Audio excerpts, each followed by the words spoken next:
Merci, Docteur Providence. Merci. Voilà. Bonjour, Michaud. Bonjour, Docteur Nelson. Bonjour, Docteur Saint-Martin. Si vous en êtes d'accord, je propose que l'on commence assez vite pour ne pas perdre de temps.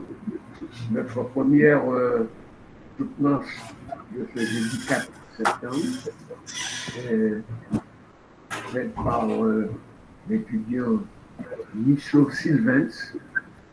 Et il aura à nous parler de la contribution de la microfinance au développement local. Il va prendre comme cas le cas de la Caisse populaire Success qui est à Jacmel, et il va faire cette analyse sur la période allant de 2019 à 2024. Donc, il y aura comme membre du jury, moi-même comme président, bien sûr, vous l'avez compris. Et l'encadreur, c'est le docteur Nelson Sylvestre, qui était directeur de mémoire, qui est directeur de mémoire.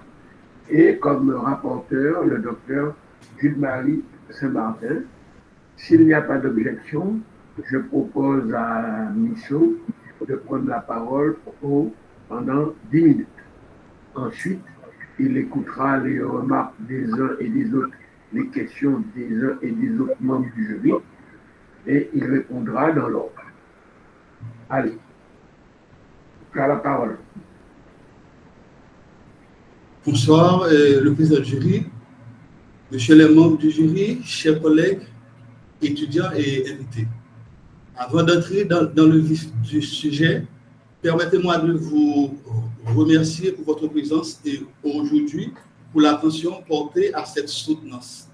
Le travail que je vais présenter s'intitule « Contribution de la microfinance au développement local », cas de la Caisse populaire Succès à Jacmel de 2019 à 2024. Avant de structurer mon propos, ma présentation s'articulera autour de 3 axes. D'abord, l'introduction, ensuite, la méthodologie à adopter, enfin, les résultats. Dans un contexte marqué par une faible inclusion financière, des inégalités sociales persistantes et des besoins socio-économiques croissants, cette recherche cherche à comprendre dans quelle mesure une institution de microfinance peut jouer un rôle actif dans l'amélioration des conditions de vie des populations locales.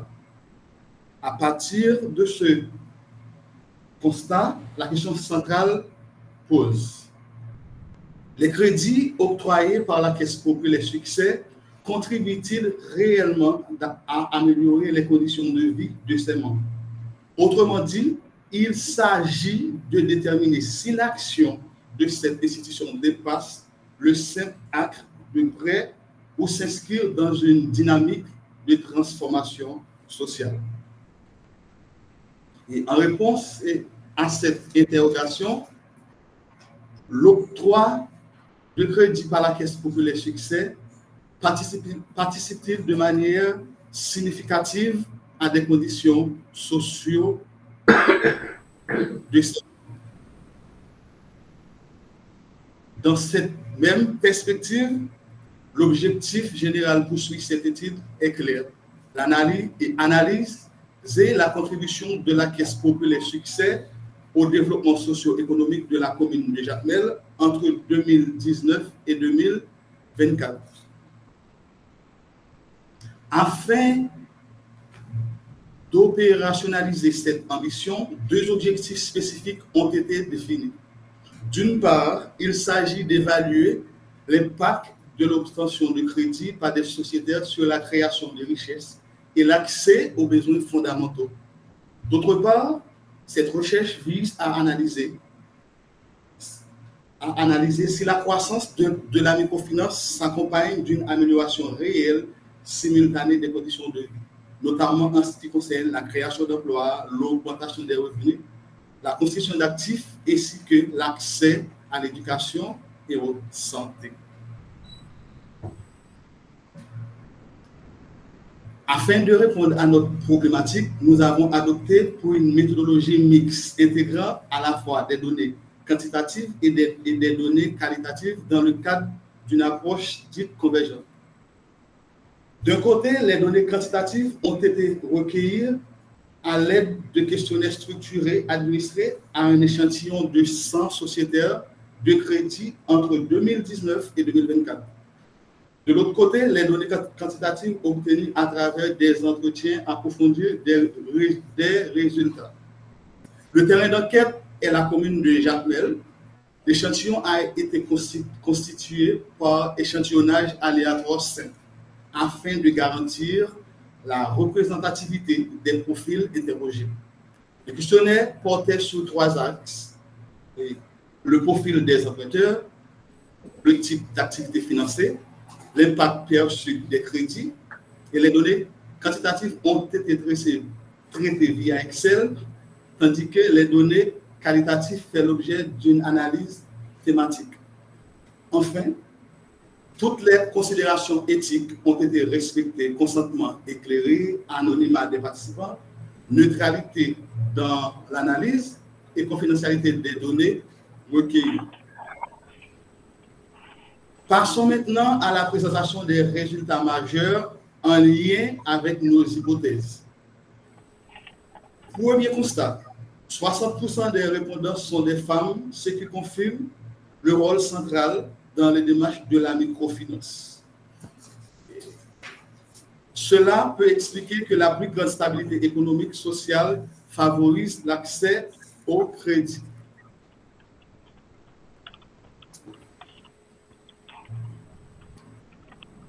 Type de crédit. Concernant les types de crédit, les résultats révèlent que 56% ont contracté un crédit commercial. Cela démontre que la microfinance soutient principalement les activités commerciales informelles essentielles à la dynamique économique locale. La réponse aux questions ouvertes sur l'effet des crédits montre une perception globale positive. 16% évoquent l'accès au crédit comme un facteur clé d'inclusion financière. 12% parlent d'amélioration des conditions de vie, de logement. Ces réponses soulignent les effets socio-économiques positifs que peuvent générer les microcrédits, notamment à travers la création du capital, renforcement du pouvoir d'achat, la valorisation du rôle économique des femmes dans la communauté.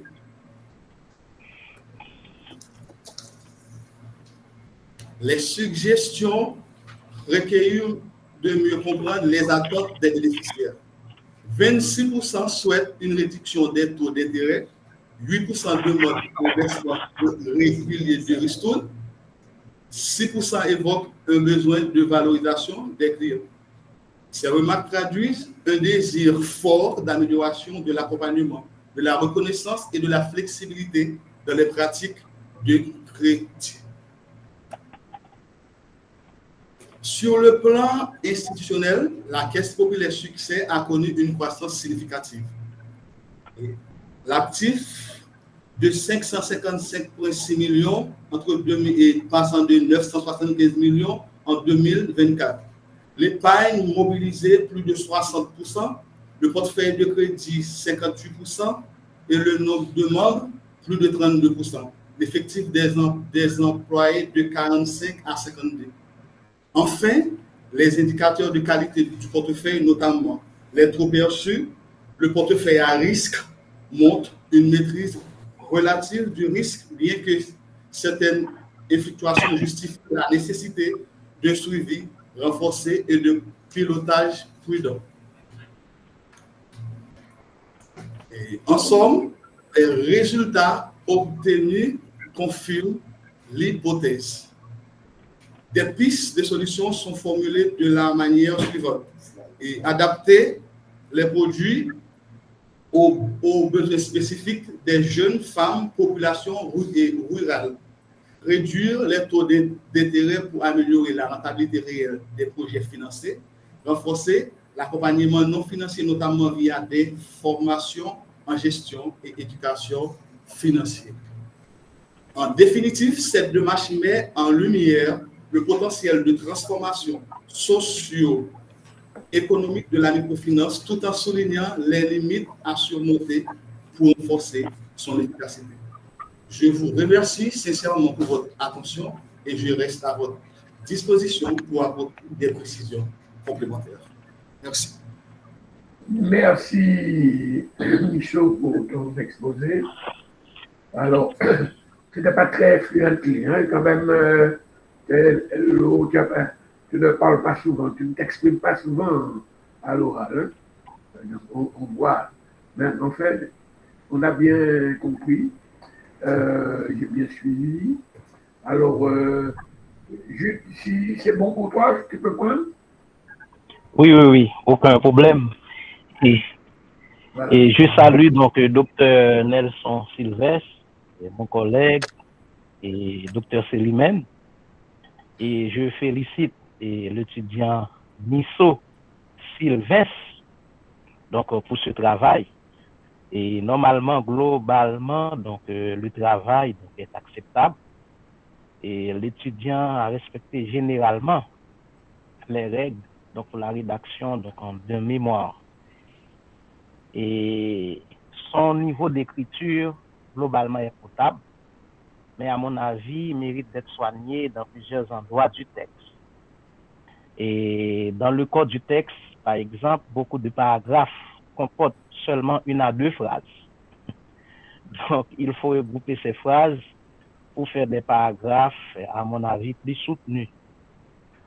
En plus, certains paragraphes commencent sous forme de phrases d'énumération, sans que l'étudiant n'avertisse pas ces énumérations. Et si ce sont effectivement des énumérations, il faut que l'étudiant mette ces énumérations en retrait dans le texte. Donc, à mon avis, donc, il faut révisiter le texte pour corriger les erreurs orthographiques, sémantiques, grammaticales. Bien que le texte globalement est potable, mais donc, il faut apporter donc, certaines corrections. Il faut également que l'étudiant améliore la question d'équilibre entre les chapitres. Par exemple, le premier chapitre compose 12 pages environ, le chapitre 2, 9 pages, chapitre 3, 17 pages, et chapitre 4, donc 14 pages. Donc, il faut donc révisiter donc, le texte sur ce point. Et ensuite, l'étudiant a présenté des tableaux, mais sous forme numérisée, ou du moins version photo. Donc, il faut que l'étudiant prend le temps, ou du moins pour qu'il puisse retranscrire donc, ces tableaux. Et donc, je pense que c'est un peu de paresse. Si vous avez les données, donc ce sont des tableaux simples. Il faut que vous preniez le temps donc, pour retranscrire donc, ces tableaux.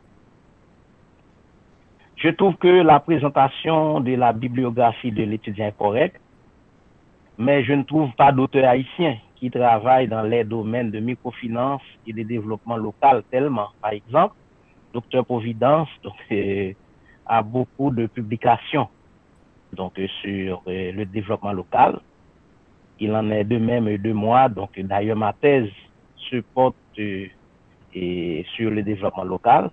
Donc, il faut que l'étudiant prenne connaissance de certains documents haïtiens et qui travaillent donc, sur cette notion. Dans l'introduction générale, je pense que l'étudiant devrait essayer de commencer par une mise en contexte de la situation socio-économique d'Haïti, au lieu donc de commencer par ce que disent les auteurs sur le développement local. Donc, cette partie a sa place, même dans l'introduction générale, mais je ne crois pas qu'il est de bon ton de commencer donc l'introduction donc de cette façon. Donc, il est vrai que vous avez fait l'effort de faire ressortir un problème de recherche à savoir que la visitée ne touche pas les incidences économiques et de la microfinance, mais de préférence les incidences sociales. Je peux dire que c'est faux. D'ailleurs, votre révision de littérature prouve le contraire, que donc les institutions de microfinance, et d'après votre révision de littérature, ont un impact sur le volet donc économique du développement. Mais je crois pouvoir comprendre que donc la valeur ajoutée de votre travail, vous voulez montrer le poids donc en termes statistiques de l'appui des institutions de microfinance dans la mise en place ou l'amélioration de certaines facilités ou conditions de développement local chez les bénéficiaires. Donc, il est vrai que dans la littérature donc, scientifique, et on parle de l'incidence économique, socio-économique des institutions de microfinance sur les transformations donc, des territoires locaux, mais parfois donc, ces considérations souffrent et d'analyse, je dirais, donc et quantitative, et souffre de données donc chiffrées. Donc, votre valeur ajoutée et dans ce travail, à mon avis, vise à mesurer le niveau d'incidence en matière de développement local des institutions de microfinance à Jacmel, en termes statistiques, bien sûr. Je pense que la méthodologie de l'étudiant est correcte. Donc, d'ailleurs, donc, votre encadreur, et c'est mon mentor donc, dans le domaine, je trouve qu'il est assez correct, bien que vous avez dit avoir choisi un échantillon aléatoire simple, sans préciser la population totale et ensuite la formule qui vous permet d'arriver à l'effectif de 100 enquêtés. Donc, il faut normalement apporter donc, ces précisions dans ce texte. Ensuite, à mon avis, vous n'avez pas trop bien opérationnalisé l'hypothèse de recherche en fonction de votre révision de littérature. Et cela s'explique en partie en raison que vous n'avez pas précisé quelle facette des conditions socio-économiques de la notion de développement local que vous voulez cerner. Du fait que vous n'avez pas prendre position dans votre débat théorique sur le concept de développement local, ou du moins en particulier donc les conditions socio-économiques et du concept de développement local, votre 4e chapitre semble hors du sujet. Et pourtant, si on considère le développement dans l'aspect de l'évolution positive de l'actif financier au niveau des territoires locaux, ce chapitre a tout son sens. Il montre en effet le retour positif de l'investissement de l'institution de microfinance en question sur sa santé financière d'abord, qui est en même temps bénéfique à l'actif financier de la commune de Jacmel. Donc, il faut mieux opérationnaliser votre hypothèse de recherche en faisant ressortir particulièrement les dimensions du concept de développement local que vous privilégiez dans votre travail.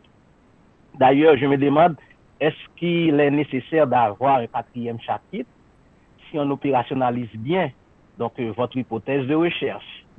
Donc, votre 4e chapitre, normalement, qui montre essentiellement donc l'évolution de l'actif financier et de l'institution de microfinance cible, pourrait être une partie donc, de votre analyse et contenue dans le 3e chapitre. Donc, sur ce, je vous laisse avec cette question cette question. Parmi les différentes considérations sur le concept de développement local que vous avez indiqué dans votre travail, comment vous comprenez le concept de développement local et quelles variables ou dimensions de ce concept que vous avez priorisé dans votre travail? Donc, merci, Monsieur le Président. Merci, Dr. Saint-Martin. Alors, je ne sais pas si le directeur de mémoire veut intervenir tout de suite, ou si je peux dire deux mots, et puis le directeur nous fera le point général sur ce qu'on a dit et sur son candidat. Oui, alors à votre convenance, Dr. Selimène comme président, mais j'aurais bien aimé la réaction de Misso par rapport aux commentaires et Maintenant, je vais faire les miens d'abord. Et puis, je peux faire les miens d'abord. Oui, c'est ça. Voilà. Merci. Merci. Alors, Michaud, le travail, je le trouve intéressant. Je l'ai trouvé intéressant parce que les tableaux permettent de faire des analyses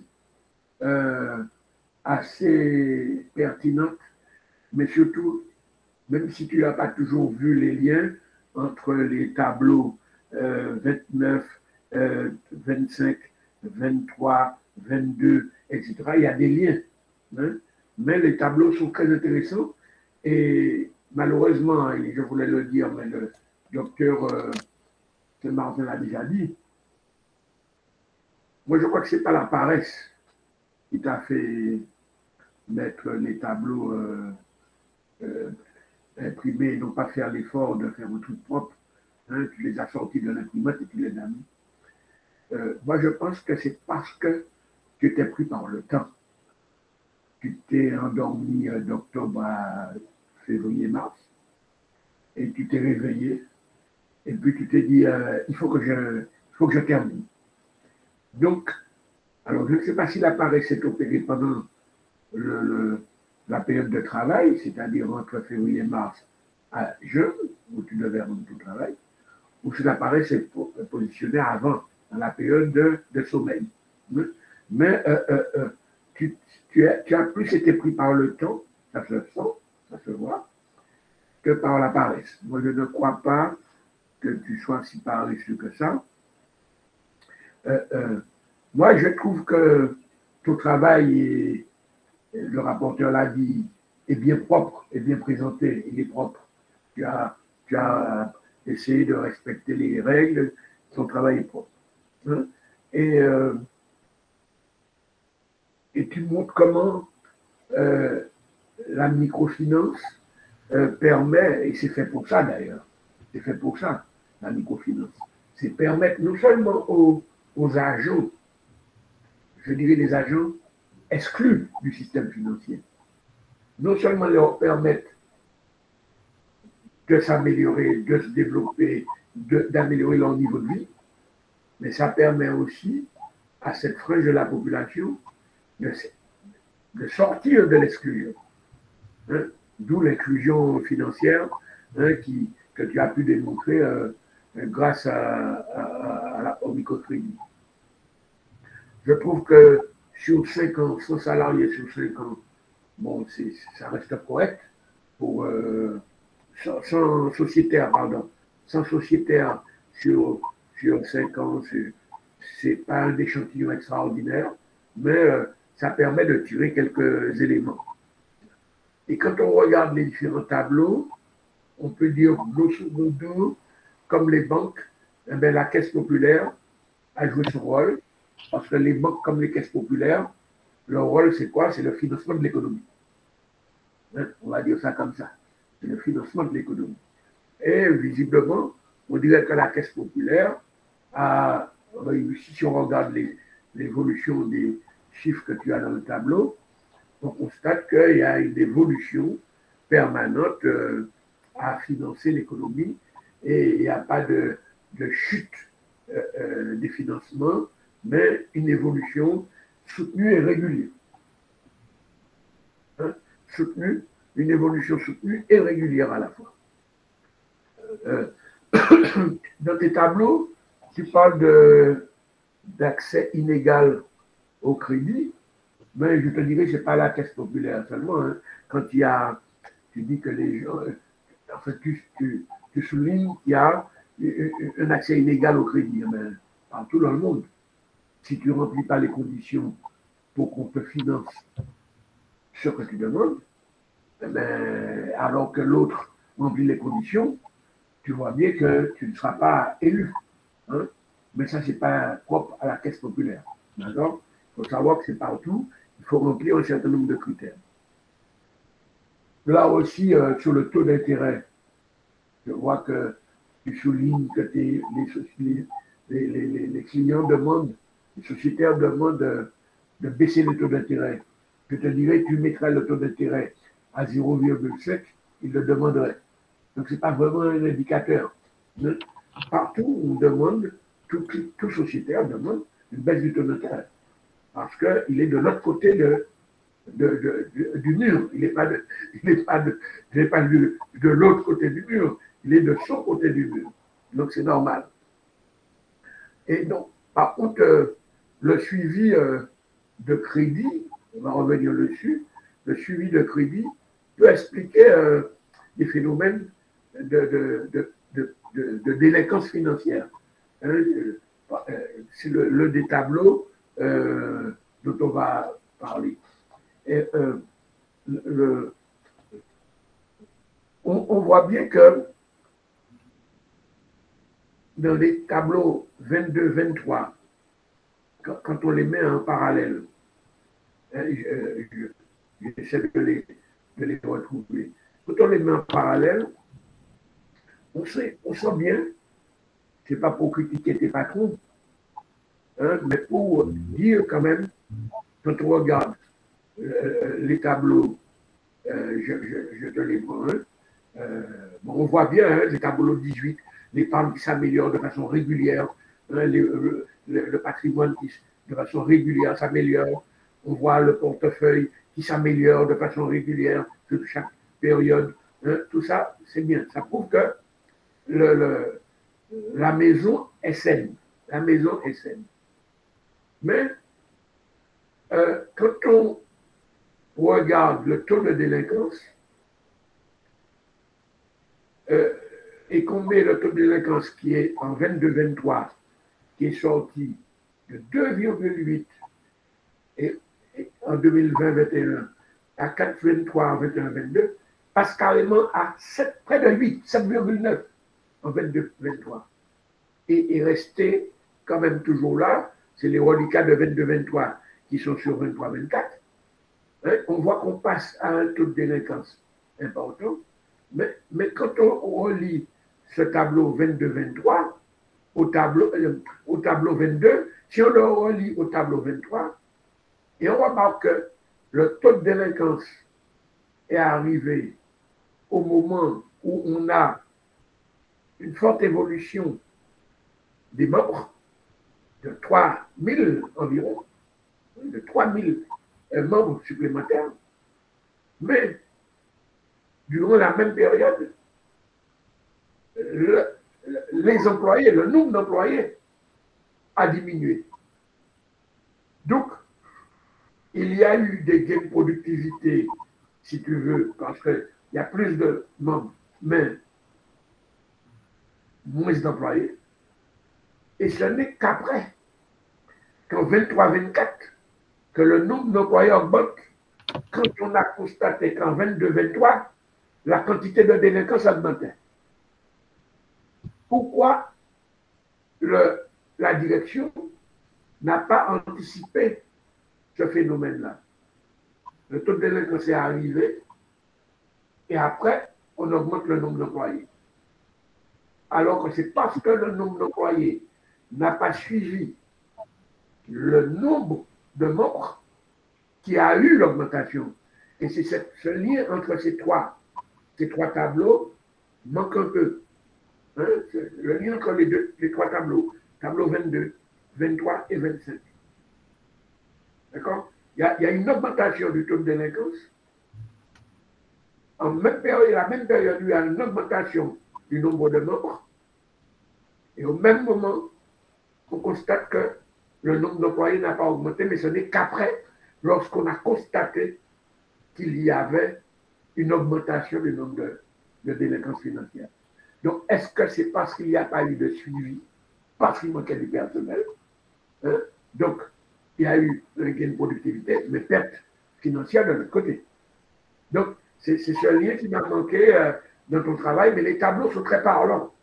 Hein? Les tableaux sont très parlants, on arrive à les relier. Et donc, toute cette question-là, est-ce que la direction anticipe ce genre de choses ou est-ce que c'est toujours après coup qu'ils réagissent? Est-ce que la direction est en réaction ou est en anticipation. Voilà. Voilà ce que je peux dire. Et tu vas me répondre, et répondre au docteur Saint-Martin tout à l'heure, moi, par la suite. Et je passe, avant que tu ne prennes la parole, je voudrais savoir si le docteur Nelson est prêt à faire ses remarques maintenant ou après. Bon, j'en profite pour les faire une fois pour toutes. Et merci, docteur Célimène, pour la présentation et merci également pour les commentaires, les remarques du docteur Saint-Martin. En réalité, je félicite Misso dans la mesure où lui, il a étudié en République dominicaine. Et c'est avec un très, très grand effort qu'il a pu se hisser, même au niveau de la langue également, parce qu'en réalité, quand quelqu'un étudie dans un pays où l'on parle l'espagnol, et les études universitaires surtout, maintenant, venir à faire des études en français, c'est déjà un défi. Oui. Ça s'est passé à moi. Je parle en connaissance de cause. Même quand on a étudié dans la langue. Le français, c'est la langue officielle, bien entendu. C'est pas la langue maternelle. Mais je crois que le texte garde, si vous voulez, un niveau très, très acceptable en termes d'écriture. Je crois également que sa présentation orale a été vraiment bien dans la mesure où Misso n'est pas trop facilité de parole. Parce qu'il n'est pas bête, mais il est à mi-chemin. On doit le voir. Mi-bègue. Donc, ma remarque était pertinente alors. C'est ça, c'est ça. Donc, par conséquent, je pense que si on voit le texte, c'est comme s'il a étudié en Haïti, parce qu'en fait, il a pu donner le ton. Voilà, il a pu donner le ton d'un texte en général que j'admire des étudiants. Je pense qu'il a été l'un des étudiants à avoir fait l'effort d'avancer, d'autant plus que les conditions... Pourquoi, si tu permets, je disais à notre collègue Saint-Martin, le docteur Saint-Martin, il n'est pas paresseux, il n'est pas vu chez lui un paresseux, mais quelqu'un qui dormait et puis qui s'est réveillé. Ah, voilà. Il n'était pas paresseux, il était pris par le temps. C'est pourquoi il n'a pas eu le temps de nous donner des tableaux propres. Oui, oui. C'est ça. Et en réalité, sa situation professionnelle également ne jouerait pas en sa faveur. Parce que quand on est responsable et on travaille scientifiquement, comme le docteur Providence eu à le reprocher, par exemple, à Durocher, et parfois se séparer de l'ambiance professionnelle et par rapport à l'ambiance scientifique, l'ambiance académique, ce n'est pas toujours facile. Mais je pense qu'il y a de bons points, mais Misso devra prendre en compte les commentaires. Je suis vraiment d'accord qu'il y a trop de segmentation dans le travail. C'est comme si vous voulez renvoyer à l'oubliette la notion de paragraphe. C'est-à-dire, en général, un paragraphe, c'est un ensemble de phrases. Donc, si vous avez des phrases successives, c'est comme si tu tues l'idée d'avoir un paragraphe. Donc, il faut enlever ces segmentations par rapport aux paragraphes de rédaction. Parce qu'il ne faut pas oublier, il y a des paragraphes de rédaction, il y a des paragraphes de forme, c'est-à-dire qui indiquent la segmentation. Donc, par conséquent, effectivement, à chaque une phrase, à chaque deux phrases, et tu vas à la ligne, ça nuit. L'excès nuit en tout. Et il y a un vieil adage méthodologique. Vieux connu vaut mieux que bon à connaître. La plupart du temps, c'est un obstacle, si vous voulez, épistémologique. Et de la part de certains étudiants, ça il y a un autre qui dit la même chose que toi. Il faut faire aussi bien avant d'essayer de faire mieux. C'est ça. Il faut faire aussi bien. Et au moins, on reste dans la ligne. Tenter de copier et puis après, on peut voler par ses propres ailes. Donc, je pense que c'est très, très important de prendre en compte. Par exemple, quand il parlait d'incidence sociale, au lieu de mettre l'accent sur les incidences économiques, de toute manière, le rôle même de la microfinance, c'est ça. C'est améliorer, si vous voulez, la structure financière. Bon, parfois, je ne vais même pas à la structure économique, mais tout au moins la structure financière des membres et même des membres inscrits dans les institutions, mais également des membres de la communauté. Bon, c'est vrai que quand l'assiette financière et l'assiette économique s'améliore, cela va sans le dire qu'il y aura des incidences sociales souhaitées. Ça, il n'y a pas de doute. Et il y a une difficulté également à faire le pont entre microcrédit et microfinance. Parce que même dans les institutions, le pont n'est pas suffisamment jeté. Donc, tout ceci a été un grand défi pour Misso. Et par exemple, lui, dans ce tableau-là, on a beau travailler pour au moins avoir des tableaux de ce type. Parce que j'ai dû intervenir à chaque fois pour l'aider à regrouper de préférence par sous-thématique, par modalité, et en prenant en compte les indicateurs pour ça. Mais je pense que de toute manière, Misso, c'est bien de prendre en compte ces recommandations. Et comme pour améliorer les textes, on aura à faire tout au moins une séance additionnelle. Et donc, on verra tout ça. Et vous avez à votre avantage l'enregistrement. Et pour ce qui est de la formule, Dr. Saint-Martin sait que je suis très partisan qu'on ne dise pas non, tel échantillon. Il faut prouver d'où ça vient l'échantillon. Si l'échantillon, si vous voulez, c'est un échantillon probabilistique, eh bien, il faut montrer. Ou si c'est un échantillon provenant d'un échantillonnage non probabilistique, il faut indiquer ça dans la méthodologie. Donc, on saura redresser ces méfaits-là de manière à avoir un texte plus ou moins acceptable. Donc, c'était là, Dr. Célimène, mes remarques et commentaires. Merci. Merci, Dr. Sylvestre. Alors, sans plus tarder, pour ne pas perdre de temps, nous allons passer la parole immédiatement à Misso afin qu'il réponde aux différentes remarques, questions et commentaires.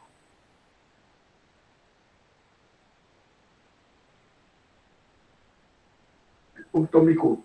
Ouvre ton micro. Ouvre ton micro. Merci, Monsieur le Président. Bon, docteur ce matin avait posé une question. La question était comment comprendre le concept de développement local. N'est-ce pas la question, docteur? Oui, à partir donc des considérations théoriques que vous avez priorisées, mais vous, en tant que chercheur, ou du moins apprenti chercheur, comment vous compreniez donc ce concept et quelle dimension dans ce concept vous avez donc priorisé donc dans votre travail? Le développement local est un concept qui désigne un processus de transformation économique, et sociale, et culturelle, environnementale d'un territoire donné, comme une commune, une région ou un quartier. Et on peut voir territorialité, participation des acteurs locaux, et approche intégrée, et autonomie et innovation et durabilité. Si on prend la territorialité, le développement local se construit à l'échelle d'un territoire spécifique. Elle part des ressources, besoins et potentialités locales pour bâtir des solutions adaptées à des réalités du terrain. Et comme exemple, une commune rurale peut développer par le tourisme, par le paysage, son patrimoine et tradition sociale, ou par des institutions de microfinance, comme exemple la Caisse populaire et succès à Jacques Mel, comme je viens de le présenter. Ici, on prend la participation des acteurs locaux. Le développement local repose sur la mobilisation des acteurs locaux qui sont à la fois initiateurs et les bénéficiaires du processus. Il encourage la concertation, la coopération et la gouvernance partagée. Oui. Vous voyez, il y a plusieurs considérations, mais vous, dans votre travail, quelle dimension vous avez opérationnalisée donc, dans ce grand package? Bon, je vais prendre tous vos suggestions en considération. Je me suis rendu compte. Je vais les annexer et tout ça. Oui, parce que votre 4e chapitre parle essentiellement de l'évolution de l'actif financier, donc de la caisse. Donc, ça peut être un indicateur, du moins une dimension du volet socio-économique que vous avez priorisé, ou du moins du volet financier. Okay. Merci, docteur. Je bien compris. Merci pour vos suggestions. Merci. Je me suis rendu compte.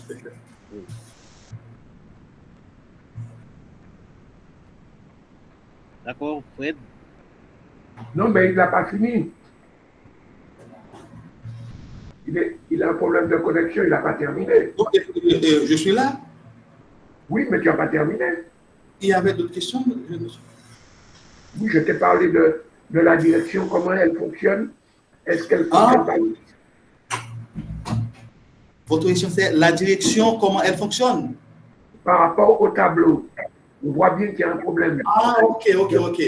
La direction de la caisse succès, comment elle fonctionne? Et chaque année, la direction prépare un plan d'affaires et un plan stratégique et qui va suivre toute l'année. Et chaque 3 mois, il y a ce qu'on appelle suivi budgétaire. Le suivi budgétaire permet à l'institution de voir ses objectifs et comment ils vont les réviser. Et ensuite, la direction a aussi un plan de 3 ans. De 3 ans. Et en ce qui a trait au nombre d'employés, il y avait un problème surtout au niveau du programme de Biden. Ça a fait que beaucoup d'employés ont délaissé leur poste. Et la direction devait, surtout pour les postes de cadre, et ça apparaît difficile afin de faire des recrutements pour retrouver ces gens-là. Tout cela, mais la direction anticipe toujours sur des cas. Et si on prend le cas et le taux de délinquance et le portefeuille à risque, vous voyez, et ça monte beaucoup, mais ça dure aussi à la situation socio-économique du pays. Tout ça. Donc la chute du personnel, du nombre d'employés, la chute du nombre d'employés qui a entraîné une chute de la rentabilité, mais surtout une augmentation de la délinquance financière, ça c'est dû à la fuite des cerveaux, si on peut dire, de la caisse. Tu n'arrives pas à l'exprimer comme ça dans ton texte. Hein? Il faut mettre les tableaux, parce que la juxtaposition de tableaux descriptifs, c'est bien. Décrire des choses, c'est très bien. Mais il faut les mettre en lien. Il faut les mettre en relation. Alors, on voit bien qu'il y a un lien entre le tableau 22, le tableau 23, le tableau 29, le tableau 27, pardon. Il y a des liens. Et donc, c'est là-dessus. C'est sur les liens que tu peux tenir le lecteur et interpeller les acteurs. Je leur dis, voilà, ce qui explique ça, c'est ça. C'est comme ça que j'ai interprété tes tableaux. Voilà. Docteur. Merci. Docteur Saint-Martin, tu as encore une remarque à faire? Non, ça va pour moi, donc c'est correct. Je pense que c'est un très beau travail, mais il faut prendre en compte les considérations donc, pour améliorer donc, le document. Oui, surtout que la caisse, je constate que c'est une caisse, en dehors de la péripétie de 2022-2023, la caisse se renforce. Si on se réfère au tableau numéro 18, 19, 20, c'est une maison qui se renforce, qui devrait, bon, elle a créé des emplois quand même, puisqu'on voit bien qu'en 2023-2024, il y a eu une tendance à remplacer ceux qui sont partis en 2022-2023. Donc, il y a des créations d'emplois quand même. Oui, oui. Il y a eu des créations d'emplois. Donc, si il se renforce, si la caisse se renforce et continue sur cette lancée, on devra avoir encore des créations d'emplois à la caisse. Alors. Oui, oui. Et qui est bénéfique globalement, donc, à la commune de Jacmel, oui, oui. Tout en finançant l'économie. Parce que le rôle d'une banque, le rôle d'une coopérative, c'est de financer l'économie. Hein, avant, on n'avait pas besoin d'elle. Si on se réfère à la théorie néoclassique précédente, classique et néoclassique précédente, on n'a pas besoin de banque finalement. C'était des fonds de tables, des usuriers dans un coin par-ci, par-là. Pourquoi? Parce que la théorie nous inculquait que l'épargne doit arriver avant l'investissement. C'est lorsqu'il y a l'investissement qu'on va investir. Ben, c'est depuis 15, on a vu que c'est l'inverse. Il faut que l'investissement soit en mesure de créer de l'épargne, puisque l'investissement va créer des revenus et donc sécurité de l'épargne. Donc, tu vois, la caisse remplit cette fonction de financement de l'économie. Autrement dit, faire des prêts aux petites gens pour qu'ils s'insèrent dans le système financier, dans le système bancaire de Jacmel. Oui, il y a le docteur Nelson qui a levé la main. Oui, c'était pour justement aller abonder dans le même sens que vous êtes en train de le faire. Vous savez, il se développe également une culture dans la manière de faire des recherches, et principalement on le sent chez les étudiants. Bon, chez nous autres également, au moment où nous étions étudiants. À chaque fois qu'on parle problème de recherche, la tendance est de voir problème du point de vue, je dirais, comme problème, comme quelque chose de négatif. Alors qu'en réalité, un problème de recherche peut ne pas être forcément négatif dans une société. Par exemple, le fait d'avoir chaque année, de façon régulière, ces séries de soutenances à l'IUS, c'est un problème. Alors qu'une série de soutenances n'a rien de négatif. Mais on peut voir ça comme problème scientifique. Parce qu'on vit dans un espace où habituellement, il n'y a pas de soutenance. Oui, oui, oui. Si on arrive à organiser régulièrement des soutenances, eh bien, dans le milieu même, on va voir ça comme problème. Alors, le fait de dire que c'est un problème, est-ce quelque chose de négatif? Je ne crois pas. Alors, les étudiants, en faisant leur mémoire, en disant problème central de recherche, ils refusent par moment de voir des aspects positifs quand même de la thématique qu'ils traitent. Alors, pour terminer, j'étais à l'UPR au niveau de Jérémy. On a organisé une série de soutenances sur un mois pour 2 générations et les gens voyaient ça comme un problème négatif. Parce que ce n'est pas possible que 205 étudiants présentent leurs travaux de sortie sur un mois. Alors, c'est là qu'il faut toujours chercher à avoir, même dans les problèmes, les éléments quand même.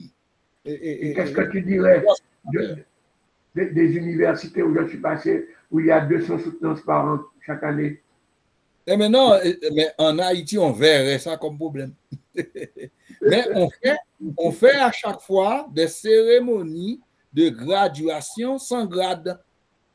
C'est-à-dire, on pète les étudiants, on fait mentir ces étudiants-là à leurs parents, on leur donne des, je ne sais pas comment est-ce qu'on peut appeler ça, des chapeaux, comme ça, avec des toges, comme si l'étudiant a eu son diplôme, alors que ce n'est pas vrai. Oui. On invite. C'est une de graduation sans grade. Oui, graduation sans grade. Donc, ce n'est pas possible. Donc, en général, quand on dit problème fondamental de recherche, c'est vrai, il peut y avoir des éléments qui ne marchent pas, mais cela n'empêche qu'il y ait des éléments qui marchent. Donc, dans la question de microfinance, on ne peut pas dire que c'est tout à fait négatif. Alors, l'élément négatif que j'avais soulevé à MISO dans nos séances d'encadrement, c'est que la plupart du temps, on augmente les taux pour ce qui est des prêts. Et on dit c'est à cause de la situation politique, ou du moins parce qu'il n'y a pas de garantie que les débiteurs et finalement pourront, si vous voulez, respecter leurs engagements. C'est pas ça, Misso.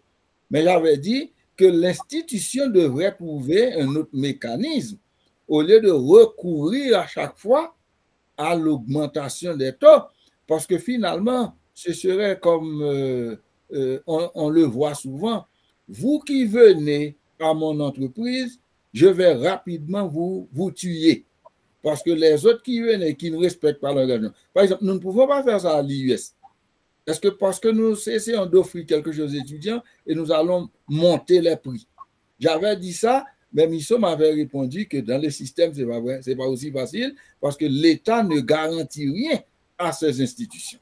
Donc voilà, et c'est là qu'il y avait effectivement le problème. Donc c'était justement pour attirer l'attention des gens sur ce phénomène. D'accord?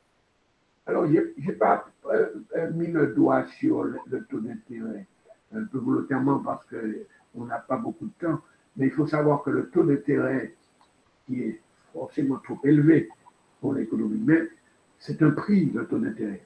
C'est un prix. C'est un prix sur le marché du crédit. Donc, c'est à voir en relation avec l'offre et la demande. Si les demandeurs de crédit n'ont pas les reins solides, n'ont pas une robustesse en matière de surface patrimoniale ou de revenus, ben, quelle garantie que la banque a? Ben, c'est d'augmenter les taux, puisque le prix est fonction du risque. Plus le risque est élevé, plus le taux est élevé.